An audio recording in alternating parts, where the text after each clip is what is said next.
कल की new interesting exciting video पे आप सभी लोगों का स्वागत है। मेरा नाम है सुधीर और बात करेंगे इस वीडियो में हम Nifty and bank Nifty option chain के बारे में उसको समझने की कोशिश करेंगे। अंडरस्टैंड करेंगे ये जो मार्केट का कंसोलिडेशन है और कितने दिन चल सकता है यहाँ पे, और मार्केट आखिर क्यों कंसोलिडेट कर रहा है। और अगर देखा जाए तो हमने मंडे के बाद से कंटिन्यूसली अभी तक हम कंसोलिडेट ही करें। हमने जहाँ पे खुले वहीं पे अगर हम बात करें निफ्टी की तो 50 60 70 पॉइंट के अंदर ही हम घूम रहे हैं। तो ये कंसोलिडेशन और कितने दिन चल सकता है इस चीज़ को समझने की कोशिश करेंगे। और अगर ब्रेकआउट या ब्रेकडाउन आएगा तो वो सबसे पहले किस साइड आएगा इस चीज़ को समझने की कोशिश करेंगे। तो चलते हैं जल्दी से ऑप्शन चेन डाटा पे, देखते हैं और समझते हैं।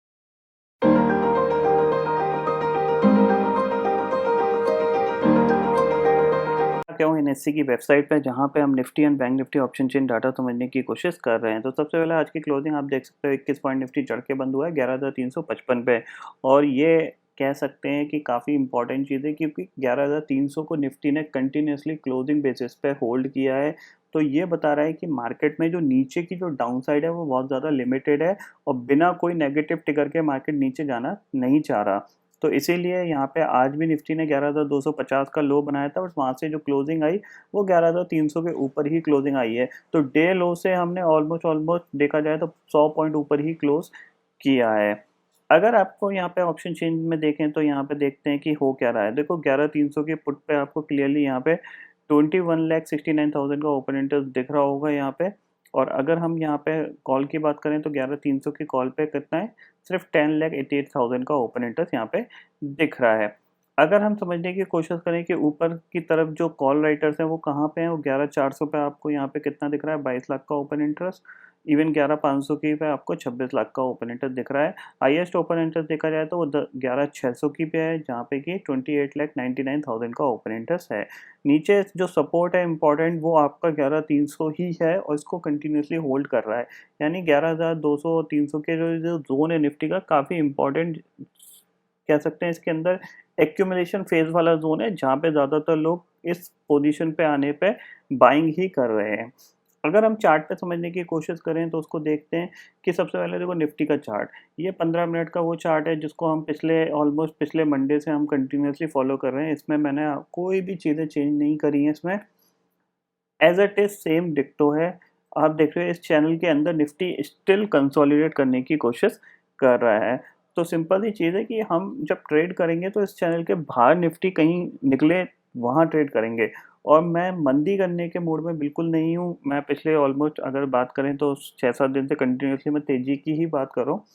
क्योंकि देखो हो क्या रहा है कि मार्केट में क्या है कि हमारे यहाँ मेन जो इम्पोर्टेंट चीज़ है वो है बैंक निफ्टी का अंडर परफॉर्मेंस। और बैंक निफ्टी क्यों अंडर परफॉर्म कर रहा है वो चीज़ आपको पता है कि जो सुप्रीम कोर्ट में रिगार्डिंग द मोरेटोरियम और रिगार्डिंग द इंटरेस्ट को लेके जो केस चल रहा है, उसकी वजह से bank Nifty continuously news flow में है। उसकी वजह से वो अंडर परफॉर्म कर रहा है, क्योंकि कोई भी ट्रेडर एग्रेसिवली होकर अपनी पोजीशन बनाना नहीं चाह रहा, ना मंदी करने वाला ना तेजी करने वाला।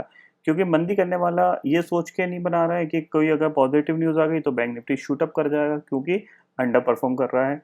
और तेजी करने वाला इसलिए नहीं बना पा रहा है क्योंकि उसको लग रहा है कोई बैड न्यूज़ आ जाएगी तो वो नीचे गिर गया तो मेरे को लॉस हो जाए। इसलिए हर कोई वेट एंड वॉच में है कि कब कोई ट्रिगर मिले जिसपे वो तेजी और मंदी कर सकें। अगर हम निफ्टी के यहाँ पे, निफ्टी का मैंने आपको बता दिया कि जब तक इस जोन के अंदर है तो कोई फ़ायदा नहीं है ट्रेड करने का। यहाँ पे ऑप्शन सेलर ही पैसा कमा रहे हैं। अब देखते हैं कि ये जोन कब टूटता है, कितने दिन बाद टूटता है, इस चीज़ को हम समझने की कोशिश आगे वाले वीडियोस में करेंगे। अगर निफ्टी की बैंक की बात करें तो निफ्टी बैंक भी अपने ये जो इम्पोर्टेंट सपोर्ट है आपका 22,500, इसको भी होल्ड कर रहा है और 23,000 को भी होल्ड कर रहा है। अगर देखा जाए तो आज की जो क्लोजिंग आई है वो सिर्फ 20 पॉइंट नीचे आई है 23,000 की। तो कोई इतनी टेंशन वाली बात नहीं है इसमें कि ये अभी साइडवेज है। हो सकता है 1-2 दिन और साइडवेज रह के फिर एक मूवमेंट दे। अब मेरे को ऐसा फ़ील आ रहा है कि अब हो सकता है कि आपको कल या परसों में एक अच्छा मूवमेंट देखने को मिल सकता है, या तो नीचे की तरफ या ऊपर की तरफ। नीचे तो जा नहीं पा रहा है, अगर कंटिन्यूअसली देखें कि यहाँ पे वीकनेस के बावजूद नीचे नहीं जा पा रहा है, तो कहीं न कहीं ऊपर की तरफ एक मूवमेंट बन सकता है 500-600 पॉइंट का, यानी 24,000 तक तो बैंक निफ्टी ईज़िली जा सकता है, कोई दिक्कत की बात नहीं है। भले एजीआर की न्यूज़ चलती रहे, कोई भी दिक्कत आए, कोई इश्यू नहीं है कि 24,000 तक ना जा पाए।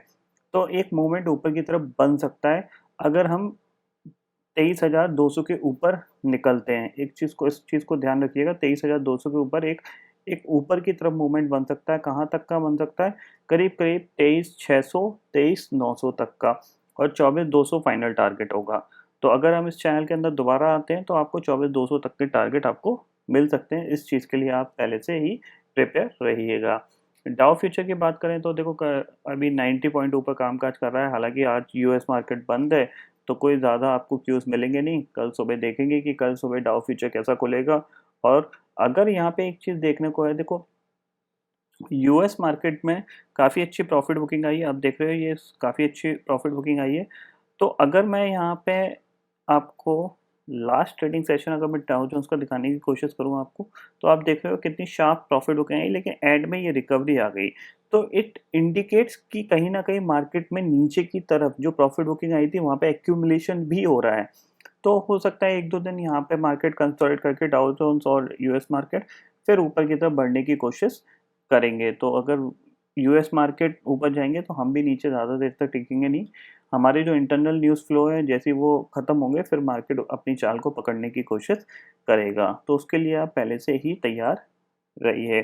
अगर मैं आपको यहाँ पे एक और इम्पॉर्टेंट पॉइंट बताऊँ, वो है देखो आज अगर हम यूरोपियन मार्केट की बात करें तो देखो 1.5% इनके अंदर जो मोमेंटम था डाउ की, एक मतलब ऑलमोस्ट 6 साढ़े 6% की प्रॉफिट बुकिंग के बावजूद इनका मोमेंटम खत्म नहीं हुआ है। अगर मैं 5 डेज में इनको देखूँ, देखो ये कंटिन्यूसली आप देख रहे हो 4950 से आपका ये दोबारा से ये मोमेंटम में आ गया, और ये कंटिन्यूसली मोमेंट थे।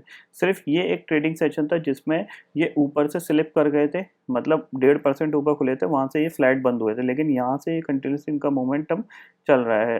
आपका 4900 से ये मोमेंटम कंटिन्यूसली चल रहा है। तो इसका मतलब ये है कि हमारे मार्केट में भी मोमेंटम आने वाला है। हो सकता है कि हम 15 तारीख के बाद इस मोमेंटम को होते हुए देखें, क्योंकि 15 तारीख तक तो बैंक निफ्टी में न्यूज़ फ्लो है। 10 तारीख को आपका एजीआर की हेयरिंग है, और प्लस 15 तारीख तक जो बैंकों को बेसिकली जो न्यू स्ट्रक्चर के अकॉर्डिंग रिफॉर्म की बात जो हुई है उसके अकॉर्डिंग जो न्यू लोन डिस्बर्समेंट करेंगे, जो भी उनका प्रोसेस है वो ख़त्म होता हुआ दिखाई देगा। फिर बैंक निफ्टी के लिए एक क्लियरिटी मिलती हुई दिखाई देगी। तो हो सकता है 15 तारीख तक मार्केट आपको आपका 22,400 से लेकर 24,200 के बीच में ट्रेड करे, और जैसे ही 24,200 को ब्रेक करेगा तो फिर एक स्ट्रॉन्ग रैली बन सकती है 5-6% की बैंक निफ्टी में। तो उसके लिए आप पहले से प्रिपेयर रहिएगा। तो आई होप दोस्तों ये पर्टिकुलर डाटा आपको समझ में आ गया होगा। दोस्तों फिलहाल इस वीडियो में इतना ही है। आई होप ये वीडियो आपको पसंद आएगा। वीडियो पसंद आता है तो लाइक और शेयर जरूर करिएगा, और चैनल को जरूर सब्सक्राइब कर लीजिए, क्योंकि मैं तो दिन लेके आता रहूँगा हर दिन आपके लिए नए नए वीडियो। इसी के साथ शुक्रिया दोस्तों, जय हिंद।